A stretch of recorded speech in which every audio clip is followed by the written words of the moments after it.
तिकडे भाजप नेते नितेश राणेंनी तर मौलवी सज्जाद नोमानी दहशतवादी असल्याचा आरोप केला। त्याला प्रत्युत्तर देताना काँग्रेस प्रदेशाध्यक्ष नाना पटोलेंनी थेट राष्ट्रीय स्वयंसेवक संघाकडेच बोट दाखवले। देशामध्ये वेगळा कायदा कशाला पाहिजे? हे लोकांना वेगळे कशाला लाड करायचे त्यांचे? तुम्ही देशामध्ये जसे अन्य नागरिक संविधान मानतात, अन्य नागरिक ज्या पद्धतीने सोयी सुविधा भेटतात, तसं तुम्ही पण जगाला शिका ना। मग फक्त मुसलमानांसाठी वेगळा पर्सनल लॉ बोर्ड कशाला पाहिजे? हे सगळे मुस्लिम पर्सनल लॉ बोर्ड वर बंदी घातली पाहिजे। एखादी धार्मिक संघटना आपल्या लोकांना आव्हान करते तर यांना विरोध आहे। मग आरएसएस पण एक धार्मिक संघटना आहे।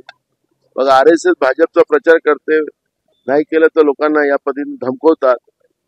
मग त्याला काय करायचं?